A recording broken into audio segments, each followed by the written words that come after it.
All right, welcome to another episode of Medicine Mondays. I think this is gonna be a good one, everyone. And this is a person that I've actually, y'all know how I typically do for my guests. I like to watch them from afar, because as a physician, I just like admiring seeing other physicians do things. Obviously within the medical field, but definitely within social media and kind of seeing how they kind of present themselves. So I am a big fan of Dr. Carmody. First of all. Thank you for taking the time out to, grace our Lunch and Learn community. And this is actually gonna be a very interesting topic, and this may be a little focused, obviously, especially for my non-medical Lunch and Learn listeners. You may not get this, but for those my residents, my physicians, those in GME, this is gonna be a good one for you. Dr. Mike, thank you for joining the show this week. Oh, I'm happy to be here. So before we get into kind of the nitty gritty, if you can, and I always like to give my guests the floor to just kind of introduce themselves and say, hey, this is who I am, this is why, and then just kind of what you're doing here and now.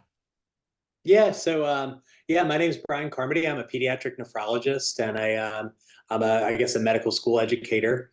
And to whatever extent I'm known as anything other than other than those things, I'm known as the sheriff of sodium. For the stuff that I put out on YouTube and X and social media, which is commentary on residency selection and medical education.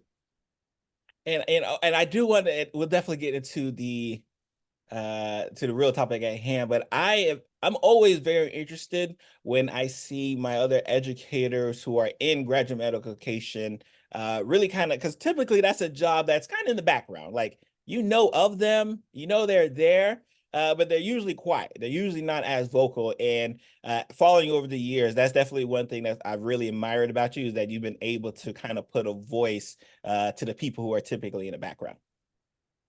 Well, thank you for saying that. Yeah, I mean, I sort of decided a couple of years ago when I was going to start talking about some of this stuff that I was going to say what I thought and what I believed to be the truth, and not worry about how other people were going to respond to that, or how whether it was going to keep me from climbing the career ladder or something like that. And so I've stuck to that.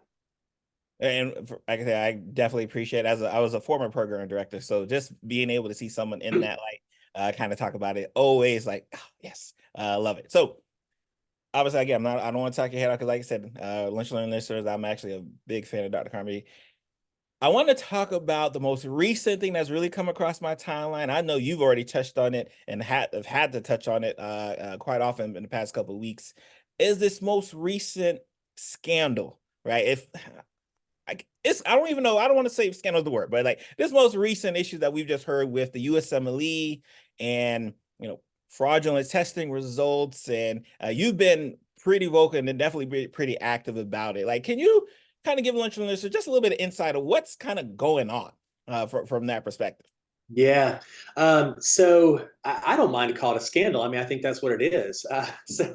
Most people heard about this at the end of January when the National Board of Medical Examiners announced that they were invalidating the USMLE scores of a group of residency applicants and current residents because of questions about whether those scores were valid.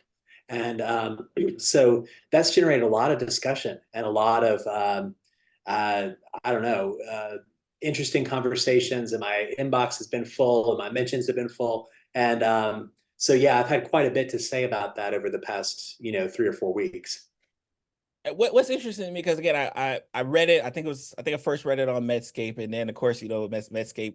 Like I saw you had already had like a little. I'm like, oh yes, I know. I figured he might talk on it, and then I kind of went down the rabbit hole, kind of following kind of your commentary. And when I first saw it, I hate to say it, I wasn't shocked.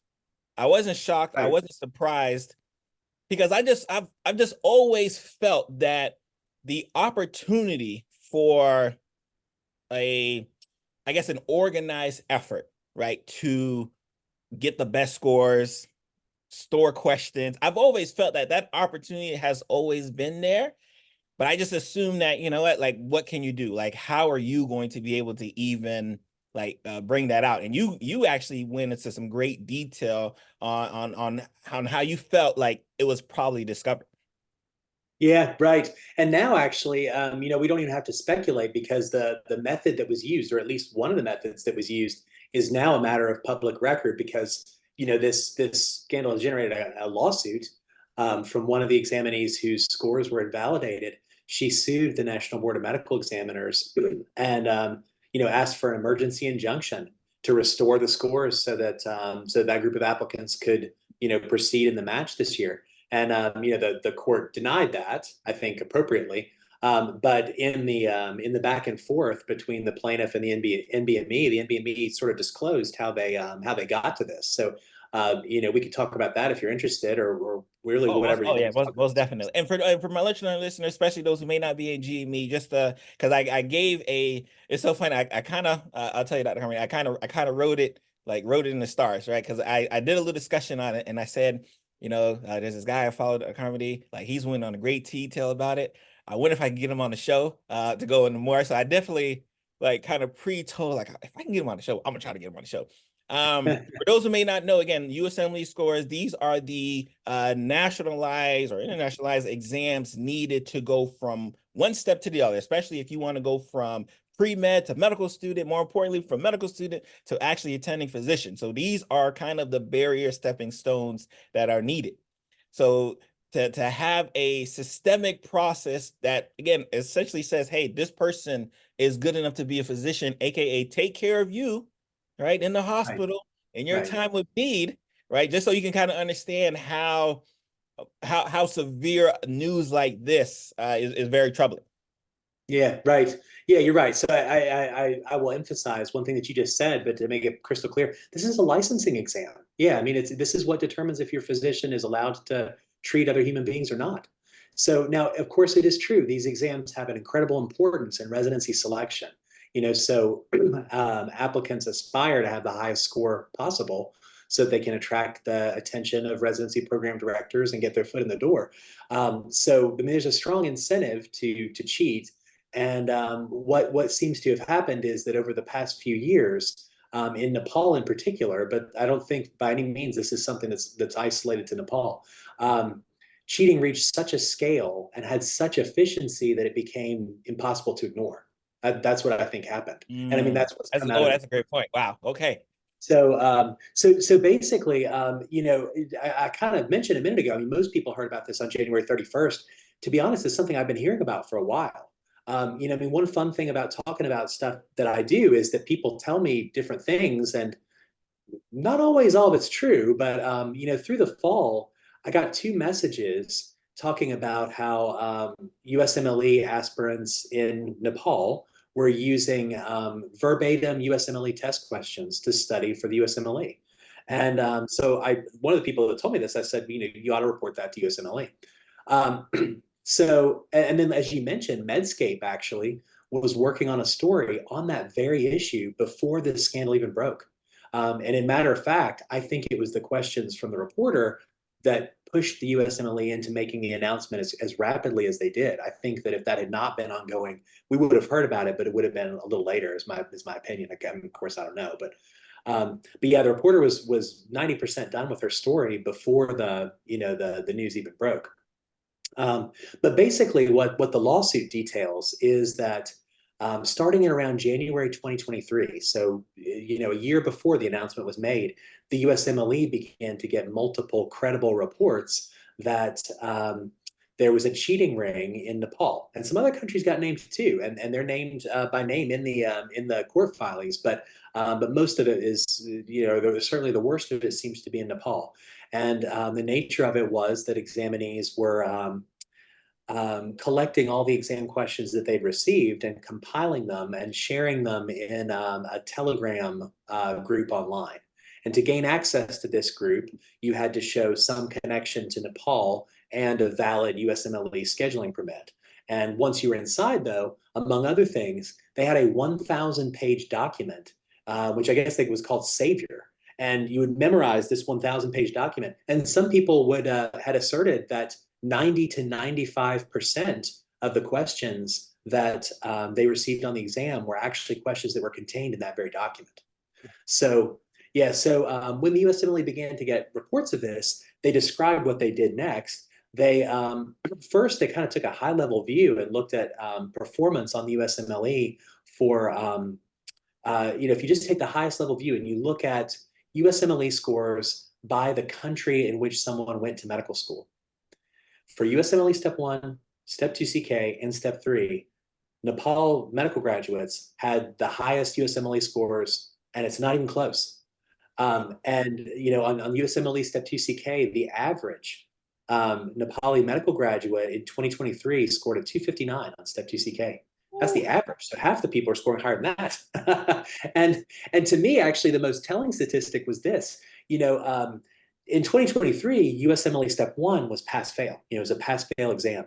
And of course, in the years before, that was your ticket to residency, was a high USMLE Step 1 score. And so each year, US medical graduates scored higher and higher and higher on that test. It maxed out around a 235 in the year 2020. So US medical graduates in a scored Step 1 era, the best they ever got was a 235. In 2023, with a pass-fail Step 1, the average Nepali medical graduate scored a 240. So scoring higher than US medical graduates ever had in a world where the number that they get doesn't even get reported. No incentive to have a high score anymore. So and it wasn't even just that too. They highlighted that the number of test takers in Nepal had grown exponentially. If you go back to 2014, wow. there's two other interesting things about that. So if you go back to 2014, there were around 100 graduates who would take the USMLE each year. In 2022, it was up to almost 1,000. So a tenfold growth. So you've got to view those average scores not just as being the highest in the world by a large margin, but also the highest at the same time that a larger subset of people from that country are taking the exam. Which you would assume would at least bring it down if more Right. people Yes, are. right.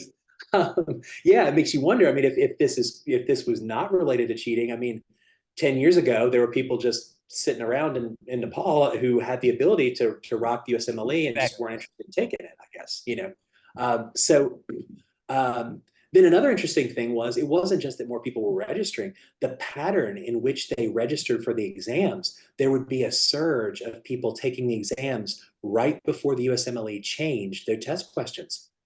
The examinees had recognized when new test material got introduced. And so there would be a surge of registrants right before then because they wanted to test with the old test questions. Wow. So they cited those lines of evidence. They further cited that not only were the scores very high, but when you looked at the time that examinees took to answer the questions, Don't tell me. USMLE questions are designed to take on average 90 seconds to answer each item. And many of the questions, as they're quite dense, Yes. and full of details. You And you might sort of got spend to think. time. And You might yeah, spend a good 30 to 40 just trying to get through the question. Like, okay, right, what did right. he, before you even get to the answer choices? Like, okay. Yeah, right. And that would be a typical experience. And yet, for many of these examinees who had the very highest scores, um, they were answering many test items in 20 seconds or less and with a very high degree of accuracy. And that simply was not a pattern that was observed in any other high scorer around the world. So again, when you compile these sort of statistical anomalies, you get to a probability that these kind of things could occur by chance that's just Zero, almost zero. Not yeah, exactly. I mean, it's got so many zeros before the number that I mean, it's just any reasonable person would say this is not a valid score. And if the validity of the score is called into question, the USMLE has an obligation to not report it. I mean, it's not a moral judgment. It's a judgment that we're giving a test that's intended to assess these constructs, and we can't be sure that they're assessed. We can't be certain about that. And so they say we're not going to report the scores. You got to take the exam again. And and there were 832 examinees that we know about so far for whom that's been what they've heard from the USMLE.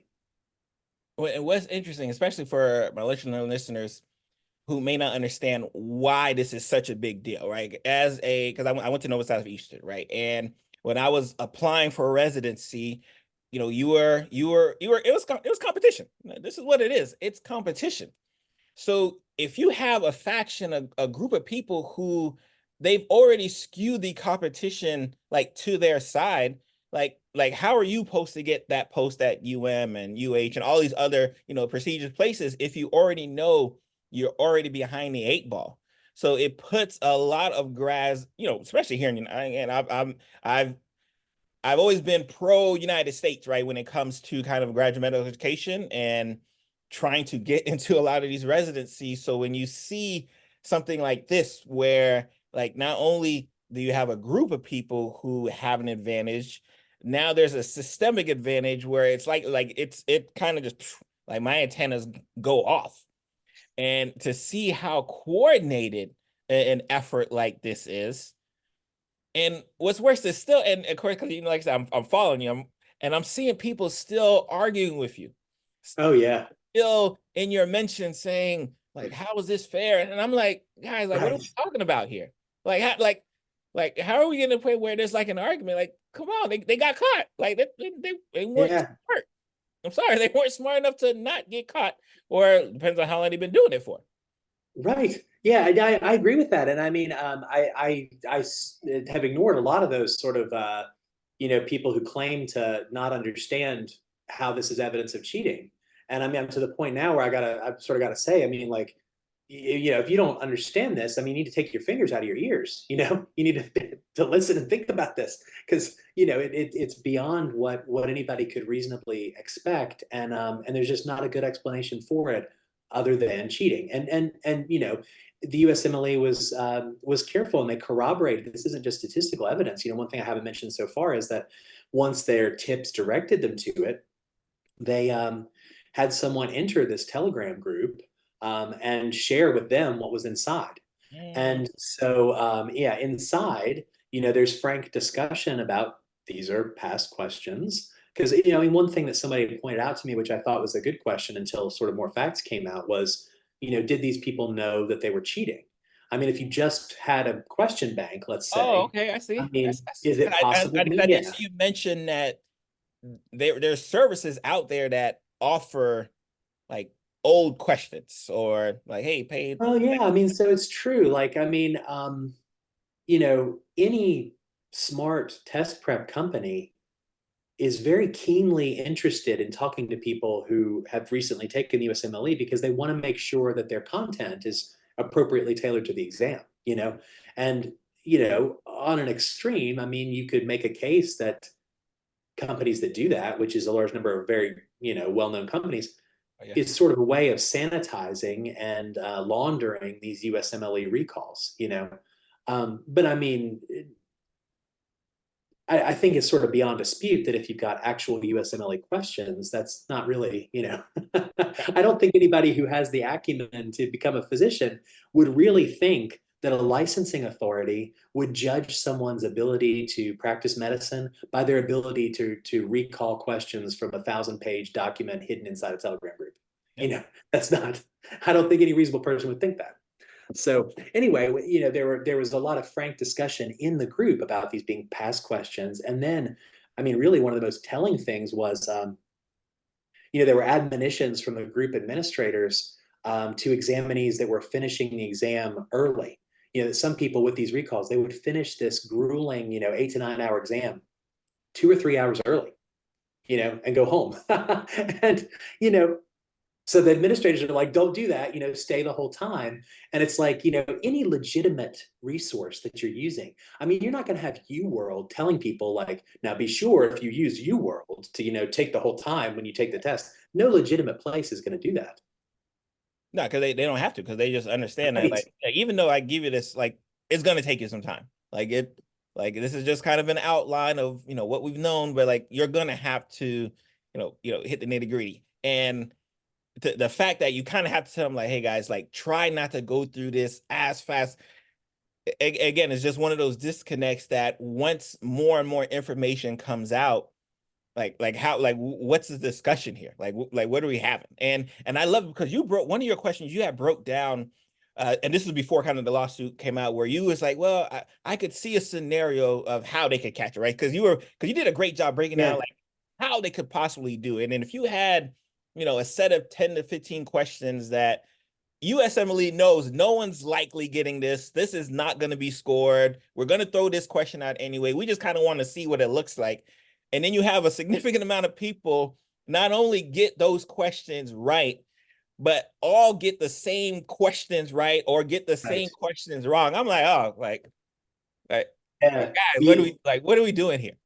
Right. So you pointed out actually something that I was kind of building to, and then I got sidetracked. So the main statistical technique that the USMLE did was they did something called agreement analysis. And I did actually predict that with my second video. There's a few different techniques that you could use, but this is what they acknowledge using in the lawsuit. So what you sort of hit on the idea, which is that at a given level of performance, I mean, you've got 300 questions potentially on the USMLE.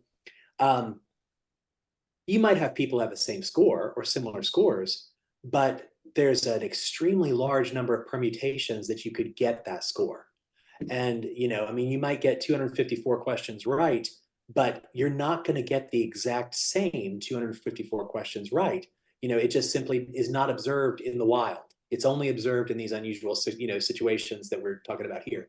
So that's actually what they did. And moreover, they looked not only at correct answers, they looked at incorrect answers. Because if you're choosing the exact same incorrect answers, which I predicted this in the video too, that this recall probably included some incorrect responses, because you can remember the question or you can steal the question, but you still got to answer it yourself. They got to And answer. many of these examinees were going in and just saying what they'd seen on the on the recall, which was incorrect. And so that's what did them in. And I love and for those who and especially if you caught it, the reason why you had answered it that way, because I think someone asked you, well, what happens if I just have I killed the test and I have a high score, and then that Right. was kind of your a response breakdown, and I was like, oh, you know what, that makes sense, because again, I'm not saying like every single person in Nepal was cheating, right, or all the other places that may come out, but like I could see maybe a scenario that maybe you got a couple of geniuses out there who really score high, and like do they get washed into this sea of potential cheaters? And I love that's how you broke it down. You're like, well, no, because if they look, they can Yeah. statistically see like, oh yeah, you did great, but you did great because you happen to answer these questions right, versus the reason why that person did great is because they happen to answer all of these. So I love like that like statistical breakdown you did for it. Yeah. And I think the other thing to do when you interpret these probabilities, I actually made a new video today that I'm going to post about, with some of the updates from the lawsuit. But um, this agreement analysis has been used in a couple of other famous cases. One that I'd heard of was one from the surgical certifying exam a long time ago, where back when it was a pencil and paper test, there was an examinee that several of the proctors noticed kept turning his head and looking like he was looking at someone else's answer sheet. And of course, when they confront him about it, he's like, "Oh no, I'm stretching my neck or something." I mean, so it left the test authority with, well, how do we prove that he cheated? I mean, if he's not going to own up to it, and so what they did is they did an agreement analysis, and they looked at how many correct and incorrect answers that examinee and the person he was seen to be cheating off of, how many they shared. And then out of all the other possible pairs, I mean, people who took the exam, different days and couldn't have possibly cheated off each other, how many, under normal testing situations, how many right and wrong answers does the average person share? And they made a graph. And, the probability of having that many correct and incorrect answers shared ended up being a probability of like 1 in a billion, you know. And even then, and this is the point that I want to make in the video. And even then, 1 in a billion is still an underestimate, because that's 1 in a billion of this just happening in general. But now you got to figure out the joint probability of, not only do we have this extremely unusual, deviant observation, but oh, by the way, what's the chance of that happening in the exact person who was the only person who got seen to be cheating? I mean, it's, so when you add those two things up, it's not like the USMLE was, I mean, sort of the sad part, or I guess the good part, depending on how you look at it. The sad part about this is the USMLE found these cheaters not because they were policing things or looking for some statistical signature. And I mean, honestly, a lot of the evidence they present kind of makes them look bad, because it's like, what did you think was going on when you Right. saw things like this? Or I And mean, I guess I definitely want to lean into that. I definitely want to. yeah. So, I mean, that's in a way, that's a very sad and disappointing thing. But in a way, I think it should make you reassured that you're not going to have innocent people caught up in this. I mean, they were directed to this particular ring by other people who didn't like what was going on, you know? And so there was a reason to look at them. And then when they looked, I mean, the evidence just, smacked them over the head, you know? And I wonder, especially leaning into that, if you don't have, the people informing them, the people investigating, if you don't have those things, like, why isn't there a system where that just flags? Like why did it take all of those things to occur for the USMLE to be like, oh, what's happening over there? Especially if there's concern that this is happening in different locations. Yeah, right. Yeah, I agree. I mean, I think we haven't heard the last of this. I mean, I think that for sure. I mean, in the lawsuit acknowledges getting tips about concerns at two test centers in India, test centers in Jordan, and test centers in Pakistan. Those are the ones that are mentioned in the lawsuit, and they describe some analyses there and say that at those test centers, there was a statistically significant increase in agreement matches from those places. And again, if you understand sort of what they're doing, there's just not really a good explanation, for that. And so I think we will see more, and I don't think it'll be limited to those countries either, nor do I think it should. I think, I mean, what you pointed out a minute ago, I think is a very good point. Is that you know, there's people sitting on the sidelines who want to be in a resident or work as a physician, and they don't get the opportunity. So, I mean, every one of these people who gets in, someone else is being kept out, you know? And I think that's where, because I have a lot of friends who are international medical graduates, and and I hear their plights, especially those people who have trouble getting in, to residencies, and they're they used to, especially I had a colleague, he used to call it like double 99, right? Where there were some places in like India and other places where, like, if you didn't get like 98, 99, they weren't even looking at your score. So imagine going into thinking like, all right, if I don't get this really, really, really high score, my shot at becoming a physician here is like zero. And then you hear something like this goes on, you're like, oh, okay, like what do I do, right? Especially if we start, especially if USMLE starts kind of looking and finding more places, like what do you think is going to happen? Do these people who may be in a residency as we speak, maybe finishing up a residency as we speak, like, does something Yeah, happen retroactively to them? Like, what yeah, is? Because yeah. now I'm thinking like, all right, how far does the USMLE want to go without really making them look bad? Right. I agree. The lawsuit acknowledges that they've gone back as far as 2021. Now, I mean, they may have looked back farther than that, but that's as much as they admitted to for this case. So going back to 2021, but I actually am aware of a couple of at least several cases where someone is already matched and they're in residency, they're in internship now. And unfortunately, if your USML, if your United States medical licensing exam results are called into question, well, you don't have a license, and if you have your step one or step two test called back and you're an international medical graduate, you lose your ECFMG certification, which is required if you want to train in an ACGME accredited residency program. So if you lose one of those scores and you're training as a resident, you're not eligible to be a resident anymore, and then I mean it creates real issues too for people who are here on a J1 work visa. Yeah. If you're no longer able to work at the hospital that was sponsoring you, then you're at risk of deportation. And I mean, all those things suck, but at the same time, they're the consequences of your own decisions. That's it. That's it. That's it. Yeah. So yeah, If you get caught, there's some actions are gonna have to kind of follow, right. unfortunately. Now I've seen it. I know you kind of mentioned where the USMLE is okay with them just retaking the test. Like, is that something that, like, from a consistent, especially for, kind of the, and the people you've been following, some of the, the comments you've gotten, is that something that people are just okay with? Like, yeah, just go ahead and take the test again. And then the Yeah, question is, do they have to score high again, or what's the, like, is there a benchmark that we're looking for? right. Yeah, it's a good question. So the USMLE offered, all of these examinees.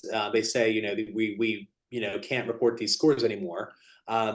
But if you want to retake the exam, you can retake the exam at our expense. And so I don't know how many of the examinees, have taken that up. I mean, at least one person, purporting to represent the whole class of these individuals has sued. But um, so my feeling is that the USMLE stance on that, just making you take the test, is sort of they're positioning themselves as an expert on testing and psychometrics and not the moral authority. And it allows them to say, we can't stand behind this result because we don't think it's an accurate representation of what the test is intended to measure. So you have to take it again and show something, that allows us to vouch for the validity of your results. Why that happened, I don't know. There's sort of there's sort Yeah. of yeah, they can sort of be agnostic about that, and simply, say we have evidence, which really is kind of incontrovertible, that this is not a valid result. So so for someone who's a resident, I mean, if I would take that test as fast as you could, because you've got a spot, you've got somebody who probably likes you and believes in you, and might be willing to look past all this. If you can get back on track. I mean, I said in one of my videos. I think some of these residents are done, but I think some of them will probably land on their feet if they play their cards right. I agree, because I think, if, again, do I expect you to get the whatever score you got before? No, because, let's say if I was that person, I'd be like, well, when I took it, I had, time to study. It was all of my focus. But now, I got to work, or I have this pressure of doing it. So if I don't score the same score, I can't necessarily be faulted, but as long Right. as I pass, right? Like, that would be, again, if I was on that position, that would be my argument. I say, hey, I'm just gonna do it. I'm gonna make sure that y'all can see I Yeah. can be Right. proficient enough to pass this thing. I may not be, in that high percentile anymore, but you could understand, because that would be my argument if I was, again, someone from Nepal is Yeah. watching. And I think that's a legitimate argument because I mean, I certainly be hard pressed to get my USMLE scores. If somebody made me go back and take it today, you know. But again, the score is one thing, but to pass the exam, you can move on. You pass the exam, you have the minimum competency to become a licensed physician, and so especially for someone who's already matched, that should be enough. And like you said, I mean, there's many legitimate reasons to explain sort of a discrepancy in scores. Sure. Now, from a GME perspective, does this cause any concern as far as just applicants just in general? Like, because I can tell you, I tell people all the time, especially doing GME, and you go through hundreds of letters of recommendation, you see all these things here, you see a score, boom, boom, right? And you kind of, like, you figure, all right, that's the story of the score. And now you have something like this come out, and like, huh, like, am I gonna have to now question, depending on, where you took your score at, is this a valid enough score for me to, like, rank you or put you in? Yeah, uh, yeah.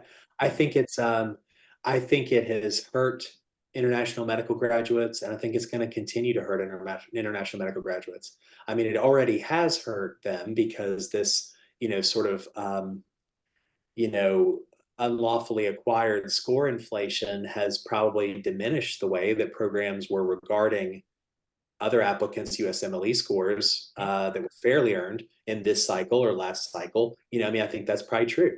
And as I've said, I mean, at least some people matched with scores that are now known to be not accurate. right. But then the sad part is, that and part of this, I guess, is justified because I really don't think the other shoe has dropped yet. I mean, I think there are more of these invalidations that are coming.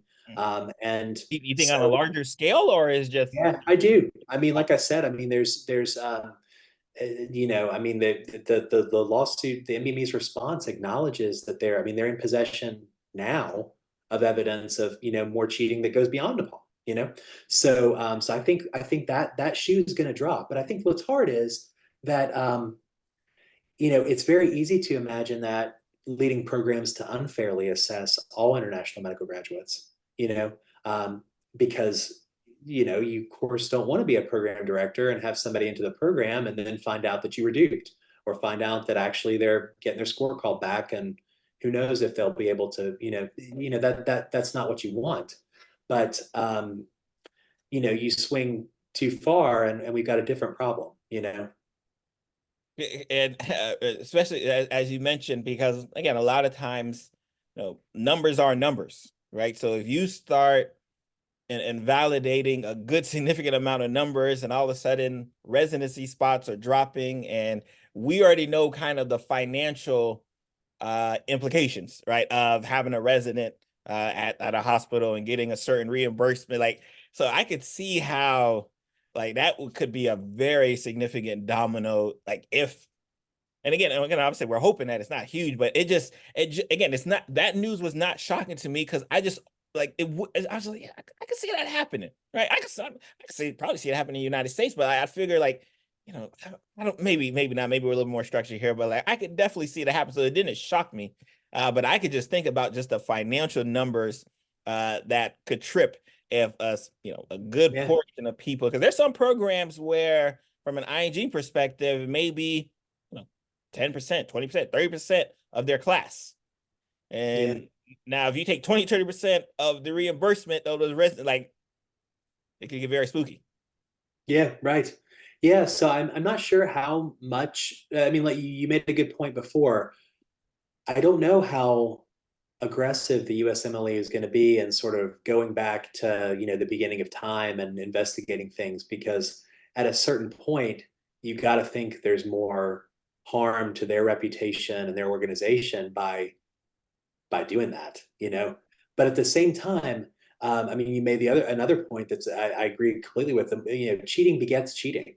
I mean, the more cheating there is, the more cheating there's going to be, because people feel, you know, I got to cheat, because I mean, how am I going to get looked at if, you know, all these people who are cheating are so much higher than me? And so, you know, the more of it you tolerate, the more you're going to have to tolerate. Yep. Oh, that's cool. That's a great point. Oh, I love that. I love, I love it. Before I let you go, because like I said, this has been such an amazing conversation. Because obviously we've kind of talked about USMLE's kind of, I don't want to say responsibility, but we've kind of, their responsibility. We've kind of talked about the GME perspective. Now, this class, I think I was probably more shocked with this scenario that someone was actually suing. Like, I would figure, like, if you get caught, like, all right, you got me. But like to get to the point where you're actually suing, is there a scenario like where like the suit goes bad for USMLE? Like, given all that data? That's a good question. I don't know if I've thought about that much. I mean, I think USMLE is going to withstand this. I think that they're going to continue to evolve the test, because I mean, it's clear that these recalls are a problem. It's not a problem that's easily solved with the current format of the test. You know, the fundamental problem that they're up against is that it takes a while with the manpower that they have to develop USMLE test items. Once they develop them, they get tested as experimental items, and not all of them pass muster. And then once you have old items, you know, one thing that, you know, so I've heard some people say, because they don't really understand how the test works, they say, why can't you use new items for every test? And Right. even if that was possible, there's actually a mathematical problem with that, which is, if you want USMLE test scores to be sort of comparable across, you know, eras, I mean, at least within a reasonable time frame, what you have to do is you have to leave some old questions on the new exams to equate the scores, so that you can look at, you know, well, we had a group of examinees that, you know, they got 61% of this question right, and this group gets 58% or whatever, because otherwise you can't really equate across exam years unless you have some material that's overlapping. So with an exam that has that format, they're sort of stuck with this recall problem. And I think that ultimately, what they're going to have to do, which I mean, I already predicted they're going to do this for other reasons, and in fact, they're already doing it for some things already is to have short response questions. Those are a little bit harder to fix in your memory and make you have things where you actually have to type or write a Type free in and give response. us, wow, okay. Yeah. So they've actually been at that for several years. And you got to think with all the stuff that we're hearing with AI, I mean, the ability to grade those things consistently and rigorously is going to be even better, as we have the computing power to do that. So I think we'll see stuff like that. I think, similarly, you could try to think of ways to vary question stems a little bit more significantly so that they're not as readily recognizable. Oh, Or that's a good point. simply, Oh, that way you can't just look at it and be like, oh, that's how that works. yeah, exactly. Right. So I think they're going to have to change the format of the test to get away from this recall problem, but I think that they will survive. I mean, I think that, it's hard to imagine not having a licensing exam, and I think it's hard to imagine somebody supplanting them as the organization that does it. And because I had someone I say I get some funny comments, and they ask, they like, well, like with Chat GBT and stuff, why can't you just make up new questions? I'm like, nah, it doesn't work Yeah. like that. Like there's a whole process that occurs before that question lands Yeah. at number one. Like, Yeah. Um, so I think that's what they're up against. I mean, I want to say too, when you mentioned, you're surprised by the law, I was surprised by the lawsuit also, because, the plaintiff doesn't look good. You got to think that she's not having yeah, a I mean, chance like because, if I'm a part of that, 809, I don't want you to know I'm a part of that group. right, Like, right. Yeah, I agree. That's not a flag I would want to stand out in front of everybody and carry. But but it's hard to imagine because it's one thing to have your scores invalidated. I mean, it's not good. But it's even worse to have your scores invalidated and then to state in your lawsuit that you swear under oath, under penalty of perjury, that you didn't cheat. And then the NBME comes back and like dunks on you with all this data that they have, you yep. know? Uh, Amazing. Again, Dr. Carmody, I appreciate this discussion. And when it came down, again, like I said, I wrote it in the win. I said, I got to see if I can get Dr. Carmody on the show because I know he'd knock it out of the park, which he definitely did. Before we let you go, like, where can people find you, follow you? Like, I know you said you're dropping a new episode today as we're recording. Like, where can people kind of follow the Sheriff of Sodium? Which first of all, I love that brand name, but especially with nephrologists, I love that brand name. Yeah. So I'm still on X at JB Carmody. Uh, I'm also on Threads at JB Carmody, and I've tried to move over there, but it's I haven't been able to sort of reach the same audience, so I'm still on X. I have been trying to put more things, more thoughtful content on YouTube. So if you go to YouTube, I'm the Sheriff of Sodium, and there's quite a lot of stuff there, and a lot of it is sort of. I mean, some things like this are sort of more current events, but most of it's sort of evergreen content on medical education and my opinions about things if that's something that interests anybody. So Definitely. And especially, and I kind of mentioned I would, because I got a lot of thoughts on medical education just in general. But this USMLE stuff came up, so I said, like maybe I could table that for like I'll bring it back for a second episode because I got a lot of thoughts on medical education just in general, especially because I'm an osteopathic physician, right? And the whole merger, like, well, again, neither here nor there. We're definitely something we want to, go into. Again, Dr. Marty, thank you for taking the time out, right? Blessing us. I mean, this has been an amazing conversation. Again, I'm like I said, I follow you, so I watch your video, so I'm gonna be kind of following. Like me following the news is really just me following you, and then because I know you do such a great job, I like if he gets it, then it'll just kind of through osmosis kind of get to me. well, thanks for all your kind words and thanks for having me on. Thank you very much.